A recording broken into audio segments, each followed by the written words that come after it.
What's up, everybody? It's Alex from Heavy New York, and on the phone we got Jarboe. Thank you for your time today. I really appreciate it. Awesome. Thank you. Yep.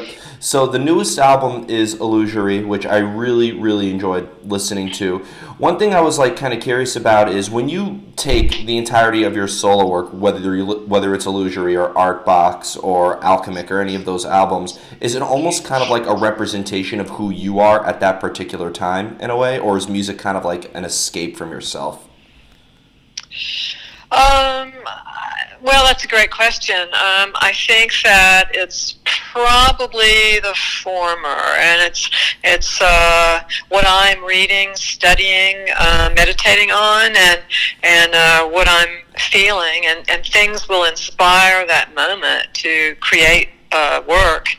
And in this case, it came from a quote from a magazine, Metal Italia, and it said Jarboe is the true Pythia of the American underground, and I was really kind of intrigued by that, to be called an oracle, and also Pythia, who was the oracle who smelled this, was surrounded by fumes, and had different what you'd call alchemic qualities going on to enable her visions. And there would be a different oracle through different periods, and so this is what enabled the connection to Buddhism and the idea of illusion versus what we would say, oh, this is reality. Well, it's all an illusion of what we think it is. So that I tied the two things together for this project. So on the cover you have the art by Den Sora, an wonderful artist in Paris, who that's his interpretation of Pythia, and she's holding the branch of one of the herbs, and she's surrounded by the fumes. Yeah. And so this is what kind of made me to connect with the idea of illusion, and then that extended to the entire process with my voice, which means that you hear things that are kind of referencing different languages and different different parts of the world, and that's all an illusion as well. So everything ties together with the culmination of the latest version of Man of Hate, which is from my 13 Mask album. So this was, to me, the perfect time to do that song again.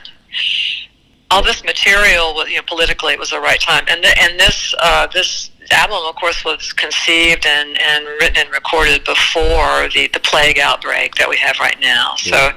So as there's no reference to that, and so I was with Man of Hate.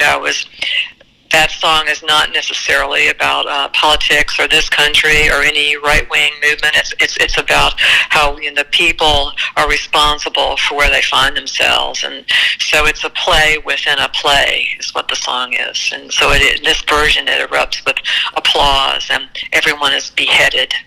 It's a very interesting concept, because I always feel like, the story and the meaning behind your albums is just as intriguing as the music itself. Has it always been, you think of the concept before you start writing, and that helps determine the final composition of the song? Yeah, I would say that I do that. I do, the old school concept album approach. I mean, it hits me as to what concept is, and then I follow through with executing that concept. It just falls into place, and if it doesn't fall into place, then it isn't the right vibe. And so if it falls into place, then I know I'm on the right track. And for this particular project, I recorded 14 songs, and the label wanted to put this with a certain amount of audio quality onto vinyl, because they're a vinyl driven label, Consoling Sounds, and so I had to edit and bring it down to the 7. So the remaining songs, I'm waiting after this one, of course, out of respect, and then I'm going to self-release that on download and streaming platforms. So it's basically the rest of the album, but it's going to be I'm doing that DIY. Awesome. So we could already be expecting some more. You're on a roll. Yeah, and you'll hear, when you hear it, you'll see how it fits, how it flows, how it fits with this one. Yeah. There's a romantic kind of of a song on the last four, like called Fate, which is very similar to the song Illusory in terms of a ballad. Yeah. Well, when it comes to like getting inspired to write and looking for a concept, you kind of mentioned like, where the inspiration for this particular album came. But does inspiration come out of the blue, or do you kind of have to sometimes put yourself in a certain element or a certain frame of mind in order for like ideas to flow through in a way?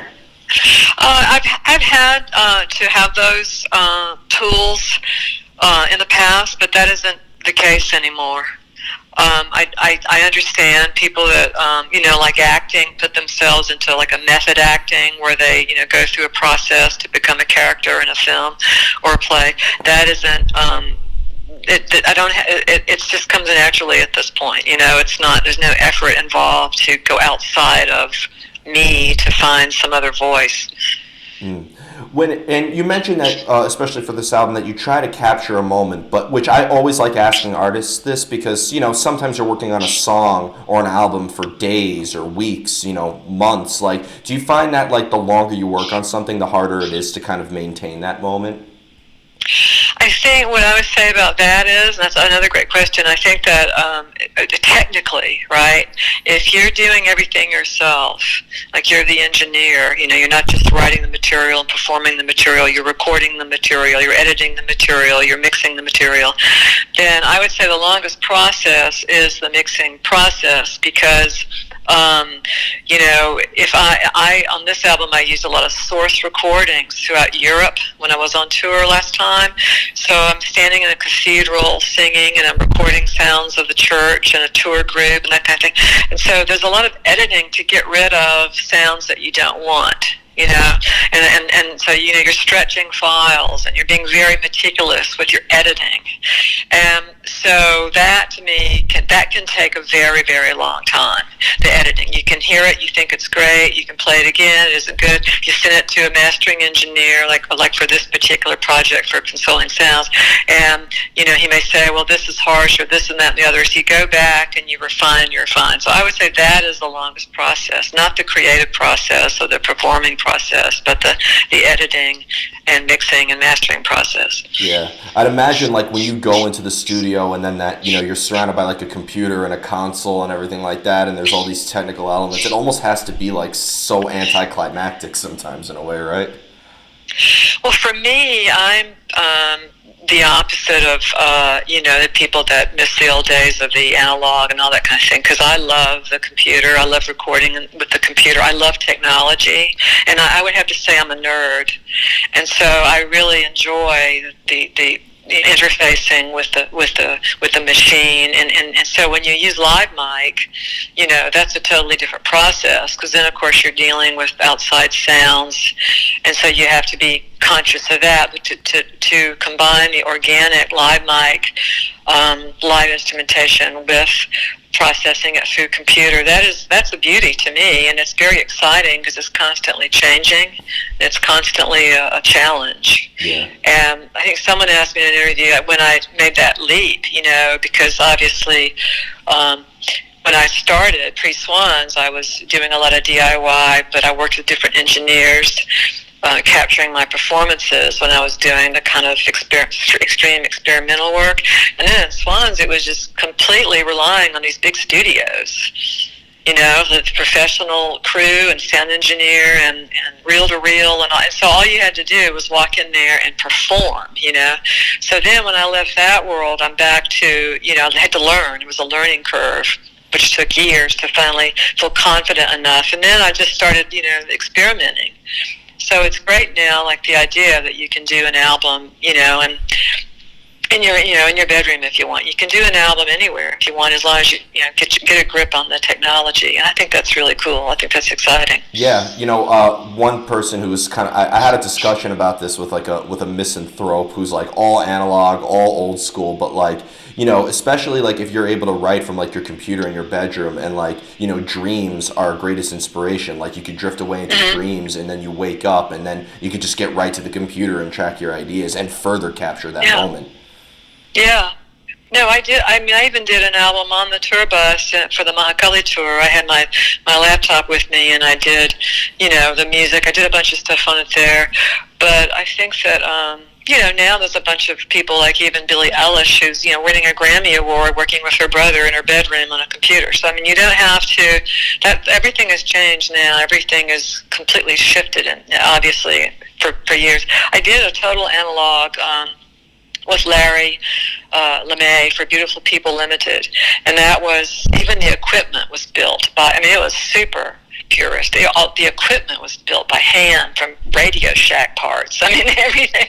And when we did loops, we took the reel of tape and stretched it around the room and on the furniture. It's like, this is super old school. Yeah. And that was really a good training ground too for learning how to embrace mistakes and how to embrace sounds that happened in your environment.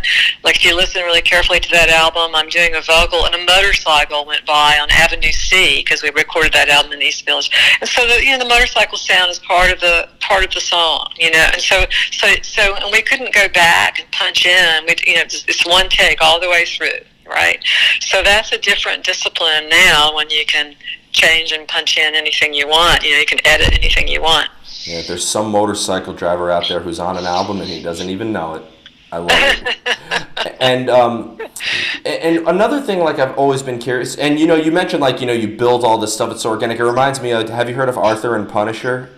Tristan. Yes. Yeah, he builds all of his own equipment and everything like that. So right, I know. Yeah. So it really just makes it like you're as close to the art as possible. It seems like that there is no barrier. That's not even a factor. Yeah, no, and I'm very aware of what he does. It's really very, very cool.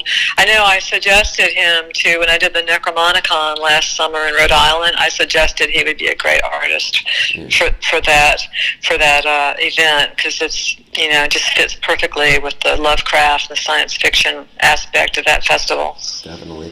When it comes to, because, being such a prolific artist, between your solo stuff, your work with Swans and Black Mouth and Skin and all these artists, thank you for mentioning Black Mouth. Yeah. Of course. Is it a different mind frame depending on the project you're working with, or is there maybe kind of like a usual method behind the madness that applies to everything, since you are bringing the same brain to every project?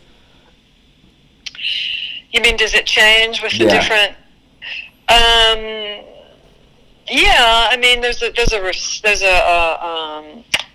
There's an awareness of the other input, and so you have a sense of making that sympathetic to that, and so it's, of course, there's like more of a sharing kind of an aspect to it, I'd say. For example, with Neurosis, I learned the hard way with Swans to get out of the way of certain instrumentation. And so with that album, I left space for the electric guitar and that kind of thing. So you leave space because those are singers as well. They're just singing through the instrument. So you leave space for, if you're working with something like that, would be my approach to it, and not just dominate the entire sound, And so you have the give and take with what the voice is there. Yeah, and you've also collaborated with a lot of artists between, like 1 minute you're collaborating with like a Perfect Circle, but then you also have collaborated with Cattle Decapitation, like Maynard and Travis, very different styles. Does working with other artists maybe allow you to bring in some new ideas into your material as well, or do you try to keep it separate? The most recent one was Joseph von Weissem, and he is a lutist, an incredible artist, and he became on my radar with the soundtrack for Only Lovers Left Alive, which is one of my favorite films by Jim Jarmusch and Tilda Swinton, and I really fell in love with that soundtrack, and of course it's in collaboration with Squirrel, Jarmusch's own band, and so I was very honored when he asked me to sing on his new album. And so the challenge there, which I enjoyed, was he had already done a vocal, like a guide vocal, and he wanted me to to seamlessly integrate with that, to match it. And then he did a little spoken bit there, and so to have all those syllables perfectly phrased with his, and so that was that was something I enjoyed, and so I not only heard what he did, I watched the files, out of my, the corner of my eye while I was at the mic, so I could completely match that perfectly, So that was really exciting, and it was very different, because his style is very, very different from what I've done before, his music. Yeah. So I think that was, and I was quite proud of the way that came out, and honored, to work with him. So I think that you just sort of bend and flex with where you're going to be. I mean, years ago I did a voice for the show Adult Swim. I wanted a Southern maid, and so I had to. The cartoon character's mouth had already been animated, and I had to match, on the screen, the mouth of the cartoon character, and say the dialogue. And so that was another challenge. That was. I learned from that, and I enjoyed it. So everything is like an education. Everything is learning. Yeah, art comes out of art. I met the artist Chuck Close, if you know him. Oh yeah, of course. Yeah, of course, always. Yep, he told me that art comes out of art, and that was a quote that really spoke to me. It's because it seems like with every collaboration or every album you put out, it almost seems like it opens another door for an idea in the future. It's like a never-ending cycle, right? It can be, and I think it's really good to input as much as possible, as long as you can, and then you have enough input you can output. So I think, when I started, I was doing a whole lot more collaborations and compilation albums with other artists and that kind of thing, and you learn that way. And I think now I'm less and less inclined to do that. It's going to be very rare when I do that. So it's going to be a situation that's very special, and unique, because the power that you feel, the energy that you feel, the totality of creating a world and controlling that world, that is also a tremendous pleasure. So that's sort of the thing I love right now more than anything. Oh, my phone's making noises. Sorry. Yeah, and my dog and my neighbor's dog is barking in the background. So yeah. Yeah. But I have two more questions for you. But when it comes to performing, is there maybe a similar energy into playing on a stage in front of an audience as it is when you're in recording mode, or is performing almost kind of like a separate art that you have to master in a way? It's completely separate, and I love it because every single one. The way I do it, see, I don't have a lot of people now, they have, as they have pre-recorded music, and they have even doubling their own voice that's recorded, and they have auto-tune where they don't even have to worry about singing in tune.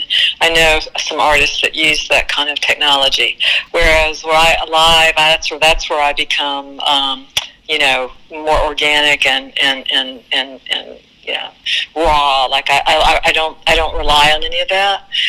So it's a live thing that will never be recreated.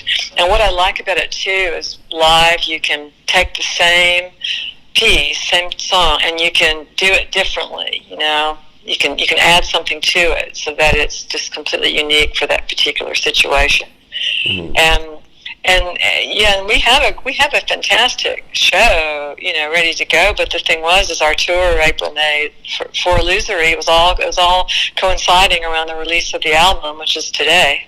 Yeah. And that obviously had to be canceled because of the virus. So now, a bunch of artists are in this position where, they're kind of not really knowing when they can tour, and so we've rescheduled it, but I don't even know if it's going to be able to happen when it was rescheduled, because everything could still be bad or could be worse. So it's sort of an unknown for that right now, which is really a weird feeling. I think, for a lot of people, including myself, their biggest fear is the unknown. So I almost feel like, in a way, that this is almost kind of like exposure therapy to that fear, in a way. Like, the world doesn't know. The world doesn't know where it stands right now, so the best thing we can do is make the best of what we have. I think that this is the best time for creativity. That's the silver lining I'm looking in between that. So. Yeah, I mean, and I think it just depends on how that creativity is. Like, I don't personally think that one should. I'm not interested in joining the. I'm asked to do a number of projects now about this with names, involving the virus. I'm not going to do any of that. I'm not going to capitalize or promote any kind of thing involving it. I just don't feel it, and Yeah. I don't feel any relationship to that at all. It's very sad, all the deaths and all the illness, and so I can't get involved with these projects. Yeah. So I'm not going to. Use the isolation as the fuel, not the virus itself. Exactly. Yep. And kind of what you were saying about like the live performance, it almost seems like, because do you almost have to like practice the choreography? Like, do you almost in a way kind of like portray a character on stage or something like that? Or like, or are we seeing this? Yeah, and the thing there is because I've been told that I leave, and I guess I do. Like, I'm not even there. I'm so involved with the character, with what the story's about. It can be very extreme, and I think that in my case, because all I'm trying to do is get out the emotion of the voice to convey, that I forget about the visual. So I can, I've done tours where I was just completely contorted on stage. I mean, I don't even, and then even restraining myself to not do that physically, your face is like really full of emotion, and so sometimes I think it's it's a real challenge to try to be aware of, the visual and the audio at the same time. But the new performances has me back on the keyboard again, so I'm looking forward to that because I haven't played live the keyboard in quite a few years. I mean, the last time I did it on a tour was the '97 Swans tour. Wow. So I was really excited about having the keyboard and being able to lend the heavy organ sounds again. And a lot of the show is very doom-like, with passages like we've turned Men of Hate into having a doom section. That's amazing. The piano, I think, is the best instrument ever. So. Yeah, so that was going to be cool. So hopefully I get to do that, and plus, then we can have instrumental passages, and so that's really good for the voice because you can have time to rest your voice between the songs. That also really helps. And like the visual aspect of your shows, I know you put just as much emphasis on as, the music itself. So like, does that vision come in after the album is complete, or does that vision come as soon as you think of the concept to make the album? It really depends on who the other artists are with me. I think, and this one was we have part of the show was a film made especially for the show. So, the film would be the primary visual. And I think that I like the idea of that, of a film and of atmosphere happening behind the stage. And so that kind of takes over a lot of the attention visually for the audience to see a story unfolding with film. Mm-hmm. And the final question I wanted to ask you is, how do you know when a song is done? Yeah, I think it's kind of like with a painting, because I paint as well. So I think you just sort of know. It's like you live with it, and you listen to it. And you listen to it, and you listen to it again, and then you'll know when you just know. You won't feel satisfied inside, when you keep listening to it, and you just want something else to happen, and so you may go in and completely redo something. So I think it's just a matter of your intuitive response. Yeah, that's fair enough. It is almost kind of like an instinct, and I'd imagine the more you work, the easier it is to almost figure it out. Mm-hmm. Yeah. So before we go, I want to thank you so much for your time today. I really appreciate it. Just Illusory is officially out now. Is there just anything else with Jarboe you would like to promote? If you want to mention those rescheduled dates, you're more than welcome to. But is there just anything else you would like to say? Well, we'll have to see if we can move forward. Right now, those are November, December. It's all Europe, but we'll see how that pans out. Right now, it's really kind of impossible to determine what's happening.